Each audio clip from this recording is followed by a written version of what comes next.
I gotta be honest with you. I was very closed-minded about rental arbitrage. I thought it was garbage, to be honest. I was so caught up in the cons side of the piece of paper. I have never really looked at the pros side of the page like you broke down today. Shame on me for not being more open-minded on it. You have opened my mind to that, and I appreciate that.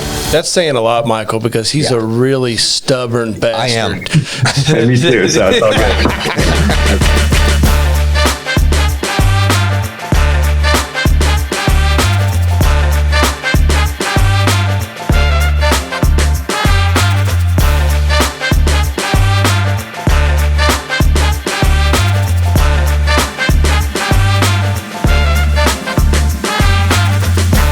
Everybody, you're kicking it with the Homeboys and the Homeboys podcast. My name is Clint Wetherill, and as always, I'm here with my buddy and partner in crime, Scott Adams. We've got a very exciting podcast for you today. We've got Michael Elefante. He is a social media influencer, particularly in the world of Airbnb, something that Scotty and I have dabbled in a little bit, something that Scotty and I didn't necessarily do very well. So we're very excited to have Michael on here with us today. He's huge. He's blowing up out there everywhere. Millions and millions of people watch his videos. Millions, literally. So this is exciting. So I'm very pumped. Michael, thanks for being on here with us. How are you, my friend? I'm wonderful. I appreciate you guys having me on. Of course. Absolutely. So yeah, let's dive into how we connected. So we did a video. We had a client, or maybe it was a follower. Oh no, I think it was a client. Ask us to break down a breakdown of a video that you did, and we came out kind of swinging and said, first of all, the way that you analyze these Airbnbs, it's brilliant. It's awesome. There's a true expert. You clearly know how to analyze these properties. You've clearly done them, a lot more than Clint and I. And we said you overestimated rents and underestimated expenses. And I couldn't believe the comments. Like, there's so much negativity sometimes when even though we agreed with how you break stuff down, we think it's neat what you're doing. Like, I feel like 90% of what we were trying to say is positive, but people just latch onto that negative 10%. So I found it really interesting because you reached out too, and we started a dialogue. And so we're grateful for that when we can open up a dialogue and have differences of opinions between experts. And this is your field of expertise. So, that's how we came together. And what'd you think of that video? No, I appreciate you guys. I appreciate the video you guys put up for sure. I've had a lot worse videos put up, and it was just constructive, which I like what you guys did. You're kind of breaking it down and your thoughts on it. So sure. No hard feelings on that end. But yeah, no, you're right on the point where social media is pretty funny. I mean, people come out swinging in the comments and videos, this, that, and the other. So you got to have some thick skin as if you want to grow any type of social media following. But no, I appreciate you guys doing the video, and it led to us chatting today, which I'm super stoked about. And I think there was some things looking back on it that you guys probably had some good points in that video too. And I'm sure there's some counter arguments that I can provide today, just kind of break down how I personally look at short-term rental properties and things of that nature. But it's all about good open conversation and, continued learning, if you will. So I'm glad we're here. You had a few people who came to your defense in the fact that, and these are people that I believe have worked with you, because they talked about your ability to maximize rents, and that you're famous for getting kind of the top percentile of rents for an area through the systems that you use. And there's no way to verify them, but they seem legit that they have used your system themselves in the back and forth I had with them, which I found interesting. So yeah, that's awesome. Let's peel it back. How did you get into Airbnb? I kind of want to go all the way back to step one and kind of learn your process a little bit. For sure. So I was an athlete growing up, played baseball through college. Didn't really know what I wanted to do post college career, and that kind of came to a screaming halt. My senior year, I was hoping to play professionally, didn't work out. Which hindsight, it's probably a good thing. And got into just general sales career in technology and bounced around between a couple companies. And like a lot of people that get into real estate and are interested in the overarching theme of financial freedom, I was just like, man, I got to stop trading my time for money. And how do I do it? So just, did a ton of research, read a bunch of books, did a bunch of YouTube's podcasts, like your all's podcasts, and similar out there, and was like, all right, I'm into real estate. So I started saving up, and as I was diving down the rabbit hole of maybe house hacking, small duplex, small multifamily, maybe single family homes here and there, $200, $300 a door, like the standard, right? Like bigger pocket size. Right. Didn't really get me super fired up, because I started to do the math and like, how much income would I need for me to leave my job, which I was starting to make decent money in the sales career. But I'm sorry to interrupt, but you were young at this point. It sounds like you weren't sitting on piles and piles of cash. No, yeah. Right. When I first started, just to even back it up, before I went back for my 5th year of baseball, because I redshirted a year, I had a finance degree from Elon, great GPA and all that. And I was looking for kind of internship or part-time work, deciding if I wanted to come back for 5th year, and I could not get a job. It was kind of wild. So the only part-time place that hired me was Dunkin' Donuts. I was working, pouring coffees at like 5 a.m, working a sales job during the day, which I made $0 in commissions the whole summer as a sales only. I was pre-selling some awful product. I hear you're still addicted to coffee.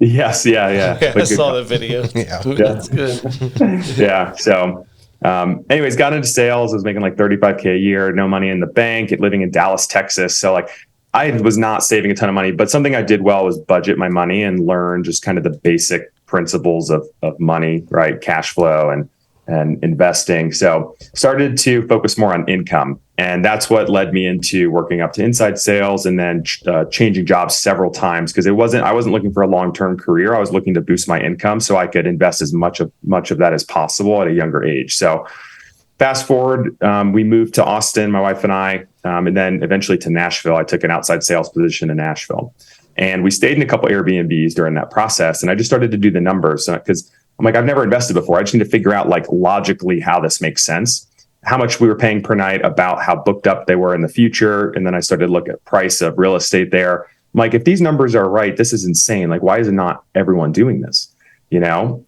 So started to save up a little more, and I was like, I'm going to buy my first property. This is before I knew about rental arbitrage or any of these other strategies. So got our first property in Nashville, Tennessee. It was a 4-bedroom, 3.5 bath with like a rooftop patio, about 10 minutes to downtown. We paid just under $500K for it. And the numbers, I was expecting to cash flow like maybe $3,500 a month, which is amazing, right? For one property. Yeah. That property today cash flows between $6,000 and $8,000 a month. Sometimes upwards of 11,000. What year was this that you got into Nashville? So I was 26 years old, going on 27. This was back in 2019, so right before COVID, which was a big, change in urban markets, especially. But I didn't know how long the whole COVID situation was going to last, but I didn't think it would last as long as it did. But I was still gung ho about the travel industry and hospitality and Airbnb. So we got I liquidated my retirement account. My wife did too. Got our second property about 5 months later, and that place and the two, they were both in Nashville. So over time, they really started to pick back up in early 2021. And then we pivoted to vacation markets like Gatlinburg, Tennessee, and then Fort Lauderdale, Florida, which is kind of like a hybrid market. You mentioned Gatlinburg. That's one of our biggest regrets. We came really close to pulling the trigger on. I mean, oh my gosh, yeah. We're whenever the fire went through there, which is 2016, it's funny because like I saved some of the properties on Zillow.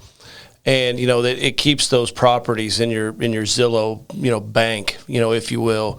And like, I go back and look at what that property was listed when we looked at it, and now look at what it's worth today.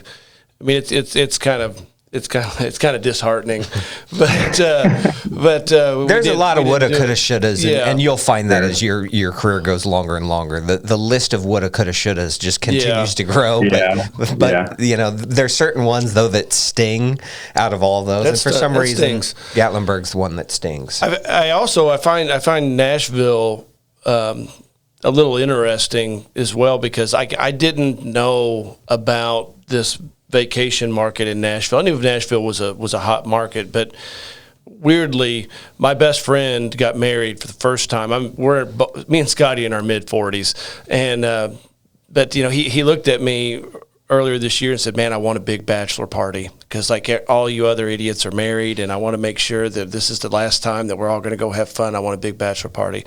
And we settled, we went to Nashville just a few months ago. So like, I put a lot of research into this bachelor party.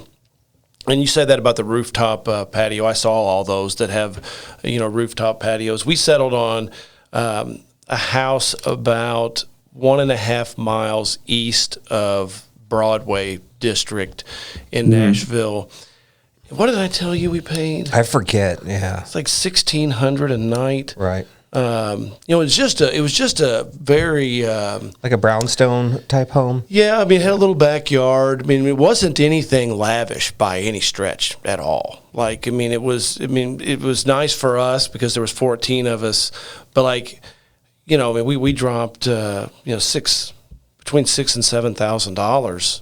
I think on the house for Wednesday through Sunday that we were there. It's just I couldn't believe the price, and then also I checked right before, because this one had free cancellation. I checked right before we went. There wasn't a lot available down there either. Yeah, I'm trying to go to Key West in January with my wife, and so because it's for us, I'm kind of looking at higher end stuff, but still there's a zero available of the type of homes that we want on Airbnb or VRBO in all of January. But I was just wondering, has the price since you got in 2019 in Nashville to where prices are at today, do they still work? I think they still work if you get the right property in the right location, provide the right amenities, and know who your target clientele is. Obviously, higher interest rates, higher purchase price, the cash on cash is going to go down, certainly. But I think there's just so much margin in short-term rentals if you do things the right way that you could still certainly do quite well. Do things the right way. It sounds like you've got a system to take the biggest expense that out of the equation for most folks. There's some folks who are too busy to do this, but you've got a system that helps folks self-manage these. And that's I don't know that people understand what a killer to returns property management is on short-term rentals. When we first got into the business, it was common for it to be 50% of rents. Yeah. Common, and heck, our last one in Florida, we were paying 35%. So you've got a system that gets that where they can. I don't want to speak out of turn here. I'd like to hear the answer to that. It sounds like you've got a system to internalize that in a fairly easy way for folks. Yeah, it's it's the evolution of technology. Like, it's affected a lot of other industries, but the vacation rental industry, historically, think about what you would do on a family vacation back, before 2010 or before the 2000, is you would maybe see a flyer, maybe go online, go to a direct bookings website, see what houses are available, click through a few photos, call them. They would say, I got a place for you. And then you would go to an office, pick up keys, and nowadays I can, with a couple clicks on my phone, I could see thousands of places, scroll through photos, and then I could book it and show up, not talk to anybody, get in, get check-in instructions on my phone, get automated messaging, all this, that, and the other. With someone else who's, I don't even know where they are, across the country, across the world, who's managing it. But it's really just through tech and software, because you can eliminate the need for staff. You can outsource cleaners, contract them out, outsource maintenance. You don't even have to be local. Definitely don't have to pay for office space, which is awesome. Huge cost savings there. But you can do property management software, which is like one of the probably the biggest one. There's tons of them out there. I've used Guesty for hosts in the past. My property management company uses Guesty for pros.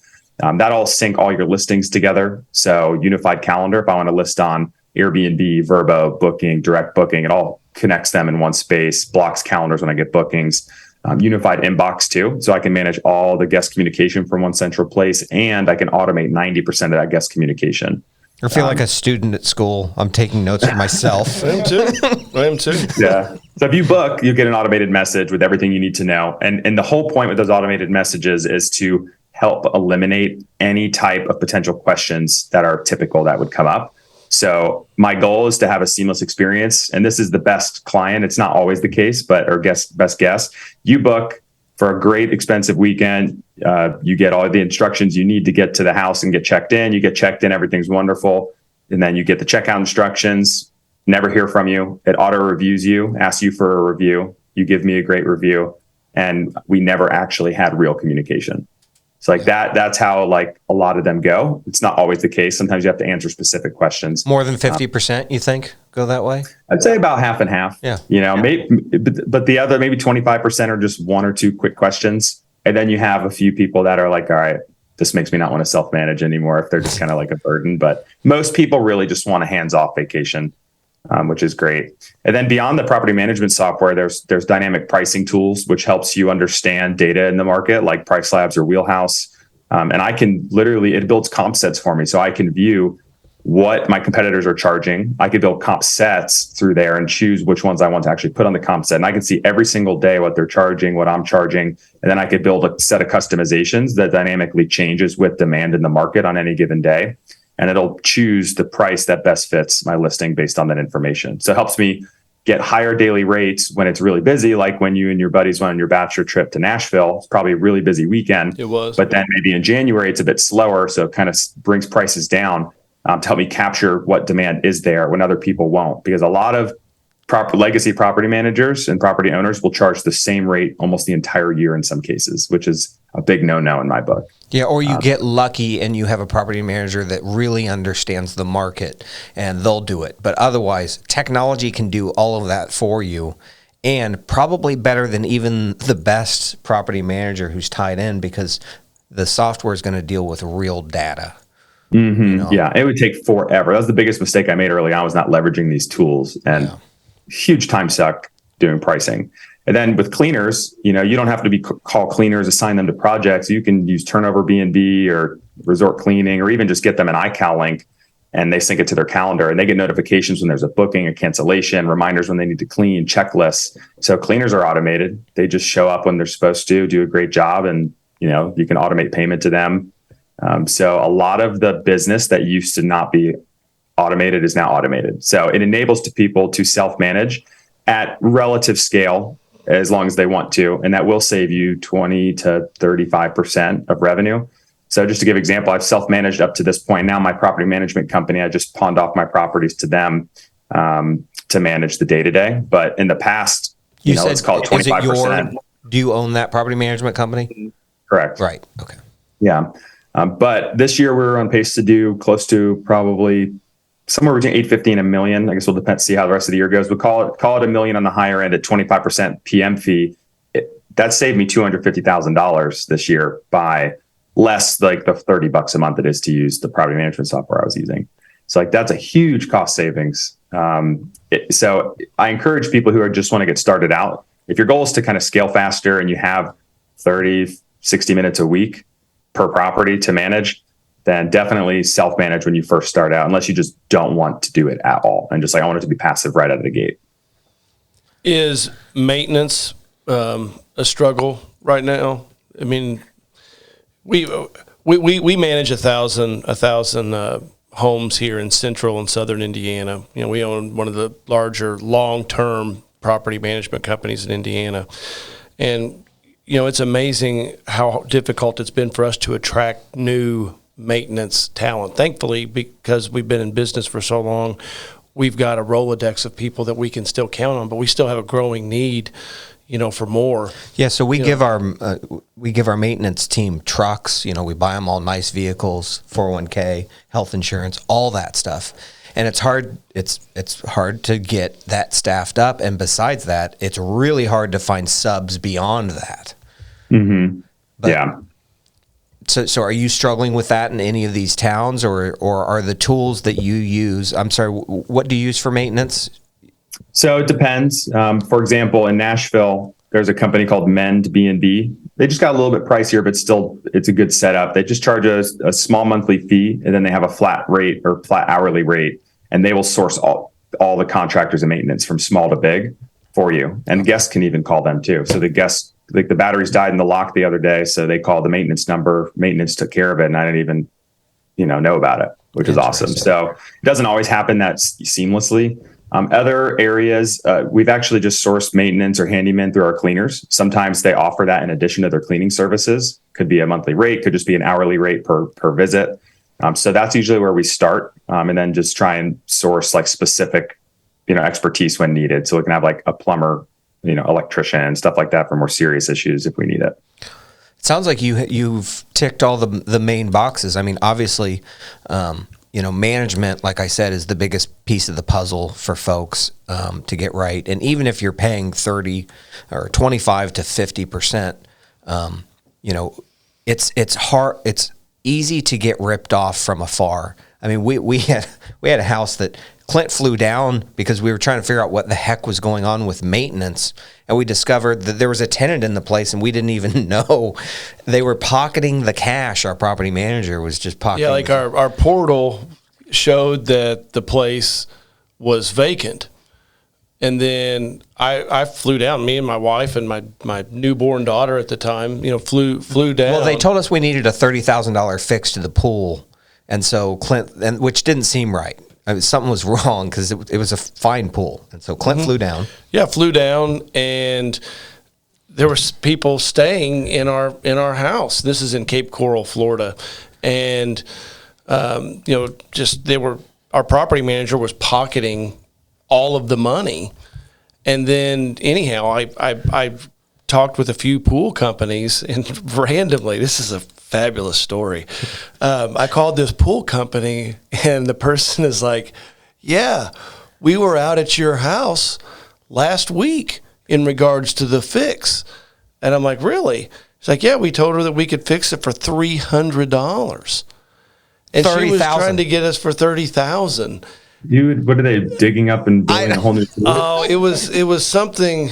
Hydrostatic pressure was possibly lifting the pool. Yeah. I don't know if you've ever heard of that. A pool can get popped if Correct. the water is deep for long enough, if you're below sea level. We were which I found out recently, which was kind of interesting, but that's wild. So this was a weird pool too. So there was a short period of like 2 years in the 1980s in Florida where they put metal pools in. I know that's probably a fact you didn't even know.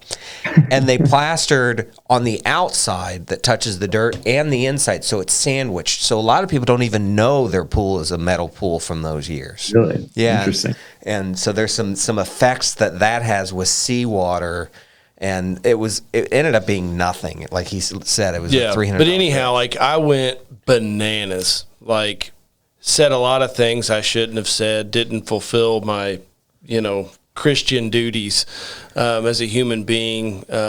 Just went bananas on this woman that was our property manager. She was German. And anyhow, her husband shows up. He's a monster. like an hour later. And he's literally the size of Arnold Schwarzenegger in 1983. No joke. I mean, it was just like, but anyhow, long story short, we did find a property manager after that. Amazing. Who was amazing. Yeah. So like they do exist. We happened to get into a really bad. I think it's neat you started a property management company for this. Because you're kind of putting your money where your mouth is about being able to do this from afar and to be able to service for other people. And like I said, if people can find a great property manager to handle a lot of this stuff for them, because as you said, there's a lot of people who don't have the time to manage these things themselves. But if the numbers are so strong, which I know they are in a lot of markets, and if you get the right house, obviously, it opens it up for a lot of people. So I think that's neat you're doing that. Yeah, it's been cool. I think I never thought I would do that. I'm still a huge advocate for self-managing. Of course. But there's so many property managers out there that are just been in the industry for so long, and some of them are still handing out keys. Some of them don't use dynamic pricing software. Some of them only take direct bookings. I'm like, what are you doing? The whole world is going to Airbnb, Vrbo, and these other sites to book. You're doing your clients a disservice. So for us, it's just, we have the ability, I feel like, to really maximize revenue for people. And if we're pulling people off other PMs that maybe they're underperforming, we're like 50%, like we're going to make them a huge excess amount of return or cash flow per year, even with our property management fee. So it's almost like the service is free. That's how we're trying to pitch it to people who currently use PMs that aren't doing a good job. You'll look like a hero. Yeah. How in this new market for folks, I believe that a lot of the ways that you talk about being able to grow your portfolio involves refinancing a property once it appreciates, reusing that capital on your next one, and until it's a snowball and it's growing. That's great for these last 10 years, and totally understand it. I'm curious about what people are going to be doing over the next coming years if there's no appreciation to be able to make that happen. Do you have a suggestion for folks? Yeah. So the really cool thing about short-term rentals is there's other ways to do, I guess, Airbnb essentially without owning the property. So there's other ways to grow quickly. It's something I wish I did before getting into buying, even though buying has been great for me the past couple of years, obviously.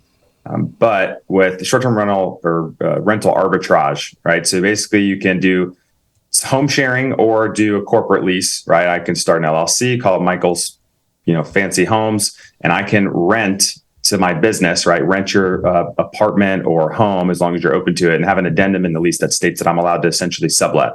So I furnish and then rent out on a shorter midterm basis. So a couple days at a time, like a traditional short-term rental, or to travel nurses, people traveling for work or work relocation with their family. They need 1 to 3 month furnished rentals. So there's ways to do it, and you're kind of hacking the system. No down payment, no closing costs, no credit. And anything, your expenses are furniture, and then maybe first month's rent, an application fee. And the margins there are insane, and the cash on cash is great. You miss out on the appreciation. Sure, possibly. And less tax benefits for sure. Yeah, there's Right. definitely pros and cons, but there are people getting 300+% cash on cash. I'm always shocked by rental arbitrage. To me, it's never made sense that an owner would allow that. If that's the maximum use of the property, as the owner of the property, that's what I would do. I wouldn't let somebody else do it. I've never understood that part. Is it easy to find these? Because to me, if someone came to me and said, I want to rental arbitrage one of our properties, I'd say, no, but good idea. I'll do it. Yeah. Well, can I rental arbitrage one of your properties, or No. would you do it on your own? I'd do it on my own then. Well, why aren't you? Because ours are maximized in the manner that they're working, I believe. Right. But if you rental arbitraged all of them, the way you're answering that question, right? Couldn't you like 4x the revenue potentially? If you could, why wouldn't you? Because your argument to me is no, you wouldn't let me do it because you want to do it yourself. But if you don't do it yourself, is there an additional, argument to be had of why you wouldn't let me rent one? No, I mean, ours wouldn't work as short-term rentals. Most of ours, they're suburban, out in the country. The properties we focus. So I think we do a good job of maximizing the usage of that property to get the most out of it. But I would think as a landlord, what other reasons do you think landlords? Because I could tell you a lot of the initial clapback they would say of no, like we're not doing that. Yeah, right? people coming in and out, tearing it up. People complain. An owner would say, "No, don't do that. I don't want people coming in and out and tearing it up." Yeah. I don't want to make the neighbors mad by turning it into people coming and going. So there'll be those arguments. Yeah, for sure. And then what about for you guys as long-term rental operators? Are your biggest expenses over the course of several years? Turns. Yeah. Turns and vacancy. Mm-hmm. So for me, if I can say, hey, I'll do a 5-year corporate lease with you, and I hope to renew it for many years after that, I eliminate that for you. Yeah, that's true. So it'd be very financially advantageous, assuming it works well, which I know it will, for you to rent to me versus another tenant, especially if I scoop up 5 or 10 of your units, because now I'm making you more profitable. So for me, I want to make it a financial win and beneficial relationship, mutually beneficial for you to rent to me versus another tenant. And then another misconception generally is that the unit is going to get more wear and tear as a short-term rental or mid-term rental than it would as a long-term rental. I would argue that a lot of tenants really live in a place, and most people are probably decent when they leave after 1 to maybe 3 years of renting from you, but you probably walk into some units and you're like, wow, this place got used, right? So as a short-term rental, I have to keep it in for sale condition to operate my business. So I have to make sure it's cleaned professionally every single turn, if that's probably once or more times a week, and make sure that the place looks good, the paint's touched up, the carpet's clean, the surfaces are clean. But someone lives in there for 12 months, it may not be in the best shape when you get it. Then you have to spend money to turn it. So for me, it's more of a a financially beneficial relationship that I want to establish with the landlord or homeowner. My argument would be against the industry and not your system and Michael Elefante. We know the property management business here in central Indiana inside and out. For every one good property manager in Indianapolis, there's 5 bad ones. I think with what you're talking about, with as many moving parts as there is, for every one good operator of that, there would be 10 bad ones. So I'm not saying that it wouldn't work or disagreeing with you. I just think that overall there's going to be a lot of people that are doing it the wrong way. There's a lot of people doing it the wrong way in our business. A lot of people think we see fly-by-night property managers in Indianapolis all the time. Like, oh, well, I'll just become a property manager. They don't understand the Rolodex that we have over 23 years of being in this business and 21 years of being in this business, and the value of how much that is. That's why we see so many people fail. I think, with rental arbitrage would be no different than the business that we're in. Especially because the people attracted to rental arbitrage are usually newer investors, I would think.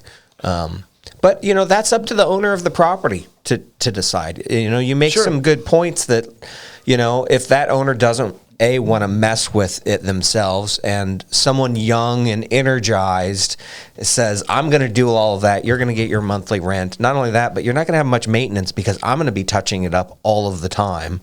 And, I guess still when something big would break, But otherwise, for the little stuff, they're going to be touching it up anyway and probably not turning in a lot of little maintenance requests. So I could see that. In our market, maybe we're just used to the Midwest, because in our market, we know we're maximizing the properties that we have. If Airbnb-ing them would bring in more rents, we would do that. And we actually have done that with a couple here. But even those, in the suburbs around Indianapolis, there's just there's plenty of Airbnbs. If you get on and do a breakdown of our town, you'll see it's not the place to do Airbnbs unless you're downtown.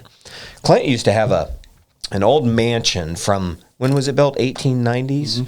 And he gutted it, made it really cool. And so when the Super Bowl would come to town, it's a big, beautiful mansion right downtown with 5 bedrooms.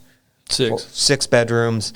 And so he could, he'd Airbnb that, and so those work, obviously, but that's not what our typical properties that we manage and own are. But so that would be my biggest caveat to people is do your research. Whenever you're getting, the same. It's the same in our industry as it is the short-term rental industry. I mean, there's so many bad property managers, here in central Indiana. There's going to be bad people that have no business doing short-term rentals or rental arbitrage or any of that. You really got to make sure the person knows what they're doing, because it can go south. But yeah, that's kind of my take on it.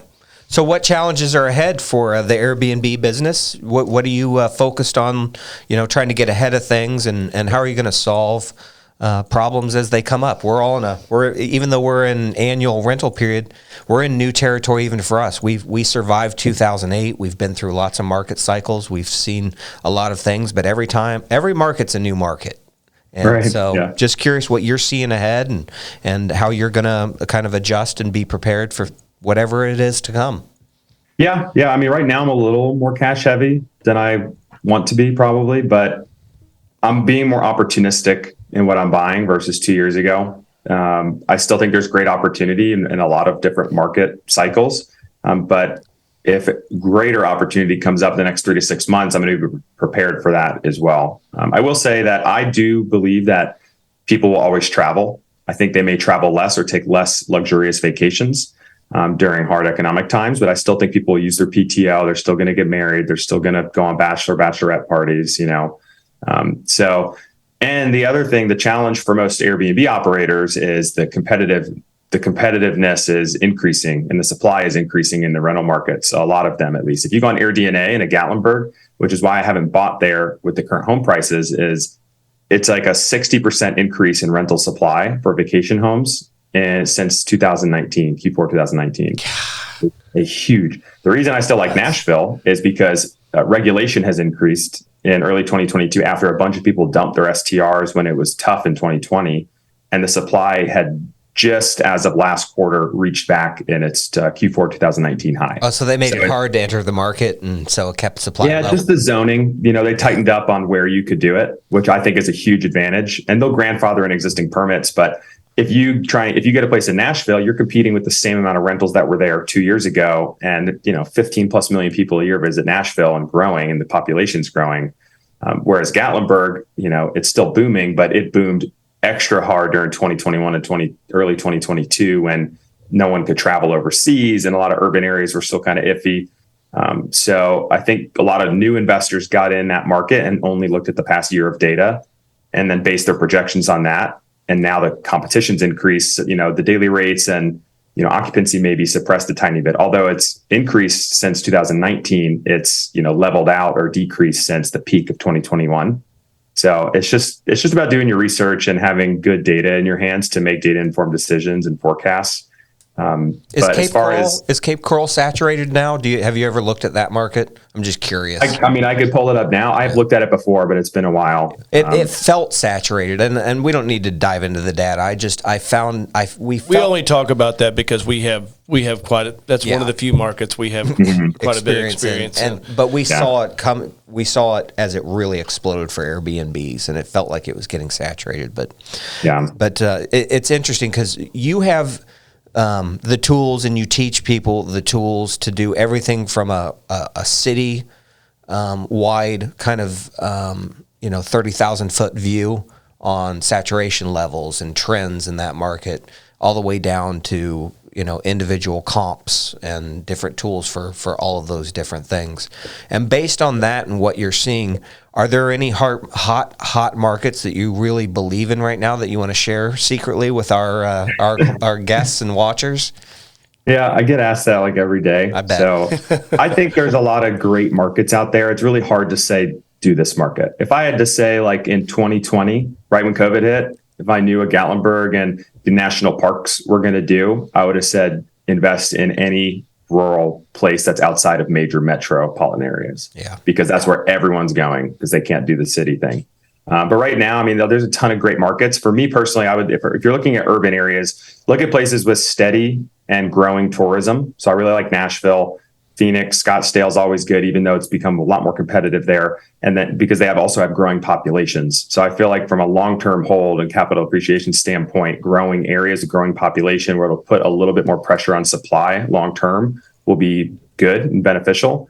And then vacation markets, it's tough. I don't like super seasonal areas, although you can do really well at those. But for me, I like places that, only have 1 to 3 months of slower times per year. So I like the mountains a lot. I like, the further south you go.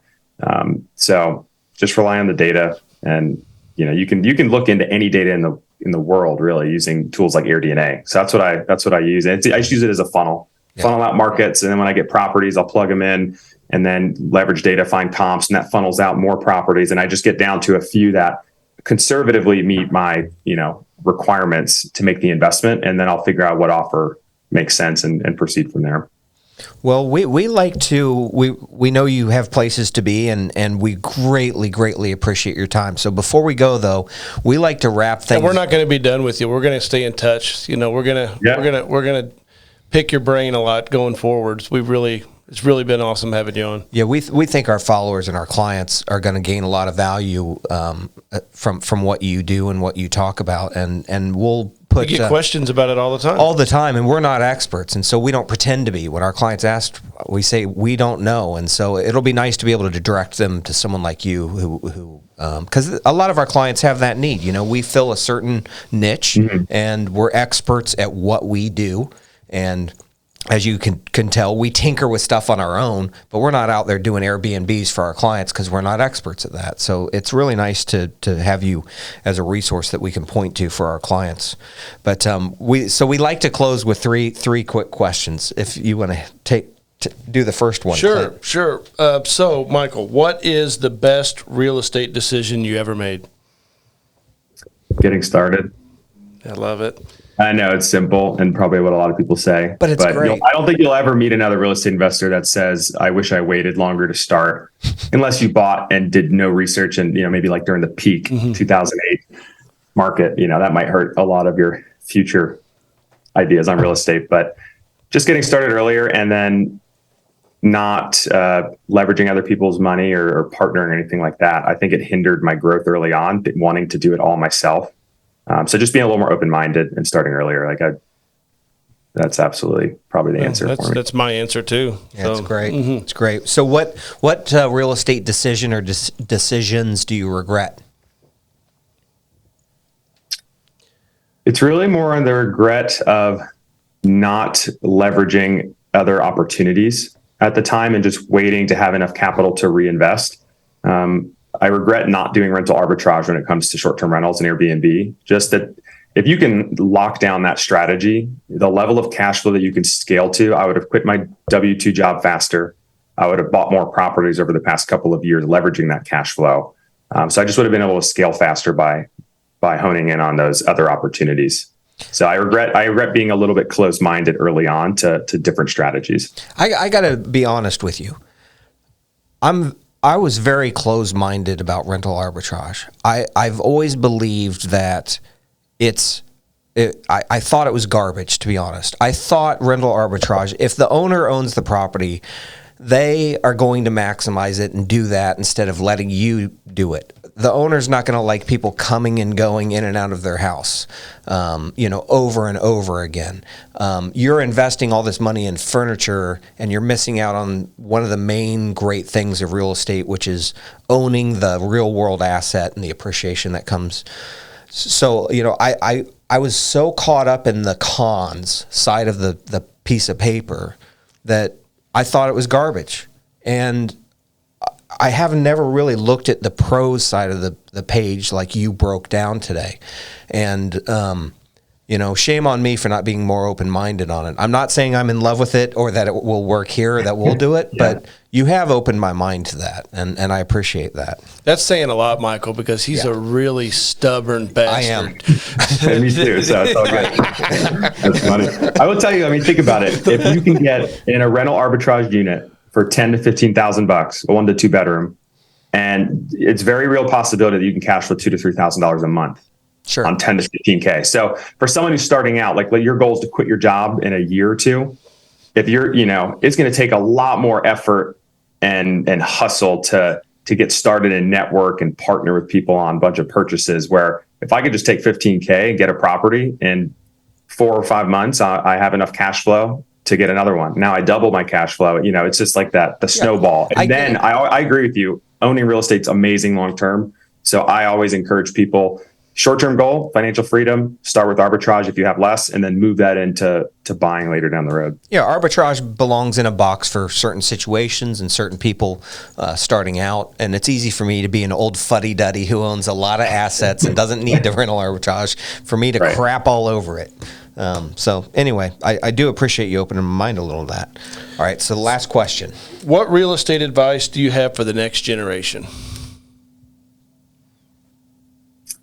Ooh, that's a good one. Get started. It's such a generic answer, but I would say the advice, like general advice, I would say there's this wave of cash flow that you can get into through short-term rentals. And it changed my life, which is why I'm so passionate about it. And I would not have been able to scale this level of monthly cash flow doing long-term rentals or commercial or any other type of real estate. So take advantage of it before it gets ultra competitive in 5 or 10 years to where it really suppresses the potential returns. Because right now you could still make a killing. So I would say like get started, be open to it. And the other thing too is like you don't need to know everything to start. You know, if you get an information gathering phase and you take that too long, like you're just going to be that expert that knows all about the strategy at drinking beers with your friends on the weekend, but you don't actually have anything to show for it. You're just the guy who knows all about it. It's amazing how much info people like you and we try to as well give out for free on these social media sites. You know, I mean, you could literally learn A to Z just by following the right people who are experts in certain fields. So I think that's great advice. Just get started.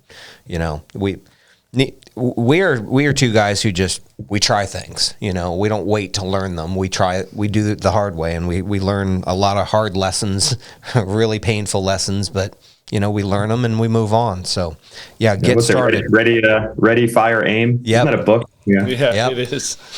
That's our investing game when we were younger. You know, now we're old fuddy-duddies who have a system in place and we just repeat. So yeah, we still take some swings and screw up from time to time. That's true. That's true. But, well, Michael, we really appreciate you coming on, and you know, like I said, we hope to continue this relationship into the future, and you know, we can help one another out. We also want to encourage you, if we can help you out in any way, please, you know, reach out to us. And did I see? Now, are you expecting a child? Is that? I have a 1 month old. She's 1 month today. 1 month old. Okay, so I saw an old video, I guess, where your wife was pregnant. So we greatly appreciate you coming on the show because you probably haven't slept in a month. But congratulations on your newborn baby. That's awesome. I've got 3 and 6 year old girls. I was a little late to the game to having kids, and you got a fun ride ahead of you, my friend.